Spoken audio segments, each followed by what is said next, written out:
High, fiat currency debasement, paper currency ತನ್ನ ಮೌಲ್ಯವನ್ನ ನಿರಂತರವಾಗಿ ಗಣನೀಯ ಪ್ರಮಾಣದಲ್ಲಿ ಕಳೆದುಕೊಳ್ತಾನೆ ಹೋಗ್ತಾ ಇರುತ್ತೆ ಅನ್ನೋದಕ್ಕೆ ಮತ್ತೊಂದು ಉದಾಹರಣೆ, Elon Musk department of government ಎಫಿಷಿಯನ್ಸಿಯನ್ನು ಮಾಡಿ ಅಮೆರಿಕ ಸರ್ಕಾರದ ಓವರ್ ಸ್ಪೆಂಡಿಂಗ್ ಅನ್ನು ಕಡಿಮೆ ಮಾಡ್ತೀನಿ ಅಂತ ಹೇಳಿದಂತವರೆ ಇವತ್ತು ಅಧಿಕೃತವಾಗಿ ಕೈ ಚೆಲ್ಕೂತಿದ್ದಾರೆ.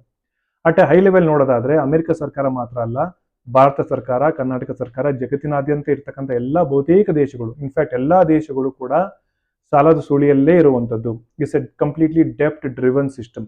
ಈಗಿರ್ತಕ್ಕಂಥ ಸಾಲನ ತೀರ್ಸೋದಕ್ಕೆ ಸಾಧ್ಯ ಇಲ್ಲ, ಹೊಸ ಸಾಲನ ತಗೊಂಡಲ್ಲೇ ಸರ್ಕಾರನ ನಡೆಸೋದಕ್ಕೆ ಸಾಧ್ಯ ಇಲ್ಲ. ಬಾಂಡ್ ಮಾರ್ಕೆಟ್ ಅನ್ನುವಂಥ ದೈತ್ಯ ಆನೆನ ನಡೆಸಲೇಬೇಕು ಅನ್ನೋದಂದ್ರೆ ಹಣನ ಪ್ರಿಂಟ್ ಮಾಡಲೇಬೇಕು. ಈ ಒಂದು ವ್ಯವಸ್ಥೆನ ಜೀವಂತವಾಗಿ ಇಡಲೇಬೇಕು ಅಂತಾನೆ ಹಣನ ಪ್ರಿಂಟ್ ಮಾಡಲೇಬೇಕು. ಹಾಗಾಗಿ ಪೇಪರ್ ಕರೆನ್ಸಿಗೋಸ್ಕರ ಯಾರೆಲ್ಲ ಕಷ್ಟಪಟ್ಟು ದುಡಿತಾ ಇದೀವಲ್ಲ, ಎಲ್ಲ ಅಗತ್ಯ ವಸ್ತುಗಳು ಮತ್ತು ಸೇವೆಗಳು ಬೆಲೆ ಜಾಸ್ತಿ ಆಗ್ತಾನೆ ಹೋಗ್ತಾ ಇರುತ್ತೆ, ಅಸೆಟ್ ಕೂಡ ಇನ್ಫ್ಲೇಟ್ ಆಗ್ತಾನೆ ಹೋಗ್ತಾ ಇರುತ್ತೆ. ಹಾಗಾಗಿ ಯಾವುದೇ ರಾಜಕೀಯ ಪಕ್ಷ, ಯಾವುದೇ ಒಂದು ರಾಜಕಾರಣಿ ಬಂದು ನಾನು ಬೆಲೆ ಏರಿಕೆನ ಕಮ್ಮಿ ಮಾಡ್ತೀನಿ ಅಂತಂದ್ರೆ ಅವರು ಸುಳ್ಳು ಹೇಳ್ತಾ ಇದ್ದಾರೆ. ಈ ಒಂದು ಟ್ರೈನ್ ಏನಿದೆಯಲ್ಲ ಇದನ್ನ ನಿಲ್ಸೋದಕ್ಕೆ ಸಾಧ್ಯನೇ ಇಲ್ಲ. Bitcoin is the exit strategy.